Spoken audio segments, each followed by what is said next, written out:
তো সেদিন চলে গেছিলাম একটা জন্মদিন বাড়িতে। তো সবার ফার্স্টেই দিয়ে দিয়েছিল কেক। তো কেকটা খেয়ে কিছুক্ষণ ওয়েট করে চলে এসেছি এখানে ডিনার করতে।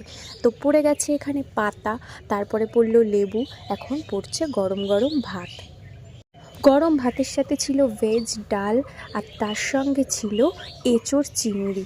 তো এঁচোড় চিংড়ি দিয়ে ডাল দিয়ে বেশ মজা করে খাচ্ছিলাম, সাথে একটু চিপস হলে বেশি ভালো হতো, কিন্তু যাই হোক এটাও মন্দ লাগছিল না।